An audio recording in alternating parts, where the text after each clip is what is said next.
My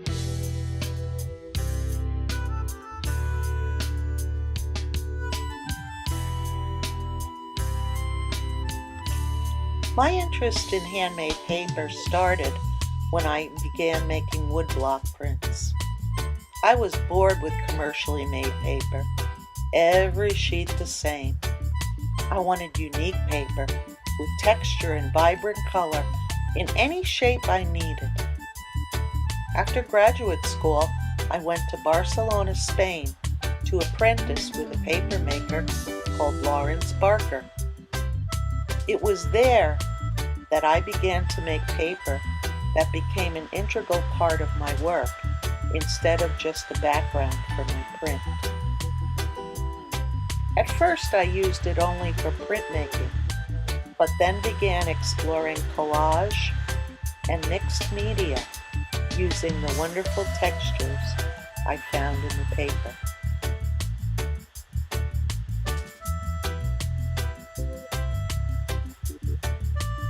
All paper is made from fiber. This is kozo, a Japanese fiber from the mulberry tree.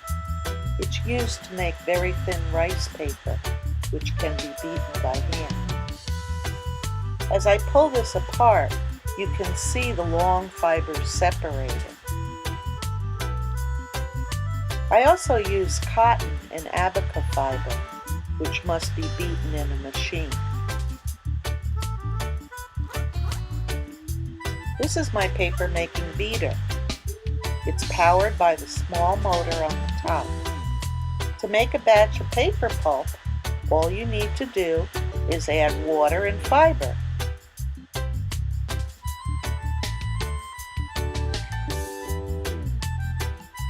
When the top is open, you can see something that looks like a water wheel. This wheel turns and moves the paper fibers and water through the machine. Down below the wheel is a metal bed plate. When the machine is closed, the paper is forced through a very, very small space between the wheel and the bed plate, and that's what actually beats the paper pulp. Now to make the paper, I close the lid and I would put on the top, fill the machine with water and paper fiber. After about an hour, the paper will be pulp. And then I'm ready to make a sheet of paper.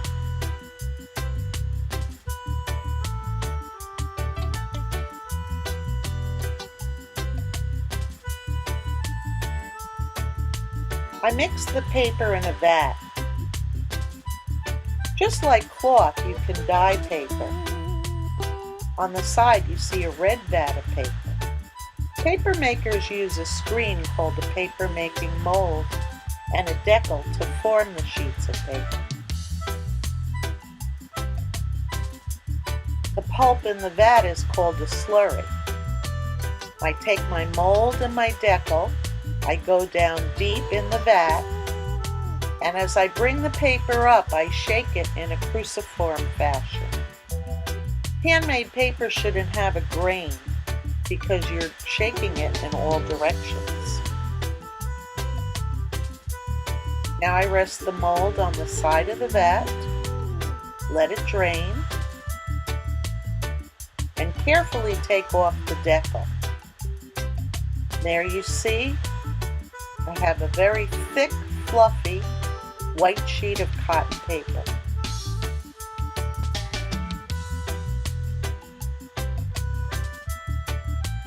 Now you have to cooch the paper.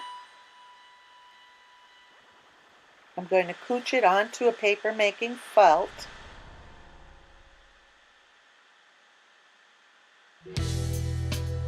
I line up the mold, press down on the felt, and lift up the other side as if I was opening the door.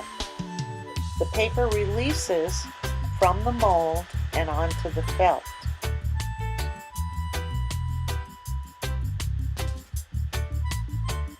Now it's time to have some fun and add colored pulp to my white sheet of paper. As long as you don't press too hard and leave water in your paper, you can add as many layers as you like. I'm going to make a very thin red sheet of paper to add to the first one.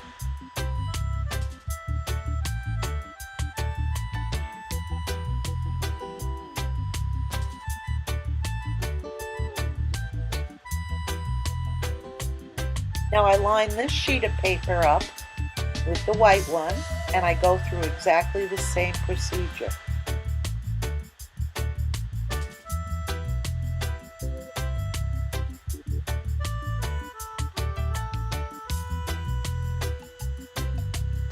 I've decided to add a gold sheet of paper. You can see by looking at the mold how thin this sheet is. The overlapping colors and fibers add character to the paper. I've decided this sheet is done.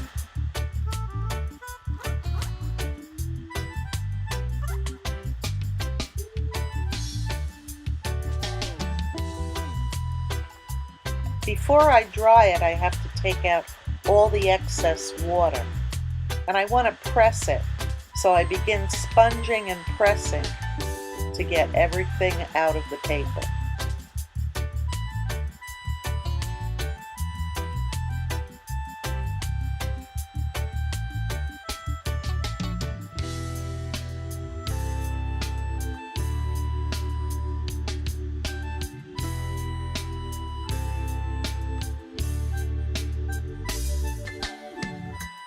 Final step is to hang it up on the clothesline.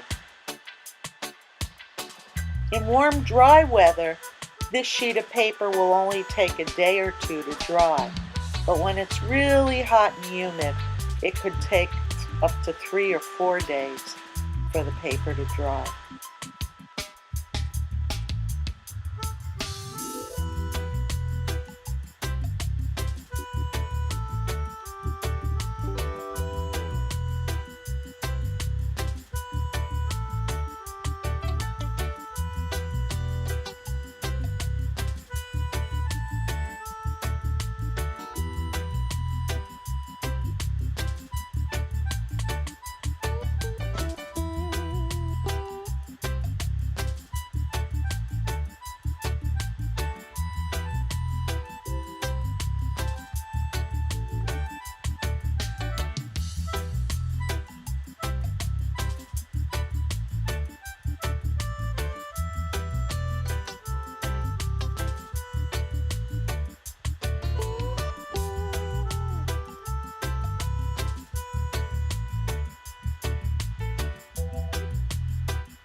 This is the end of my paper making story, but the beginning of creating art from all the paper that I just made.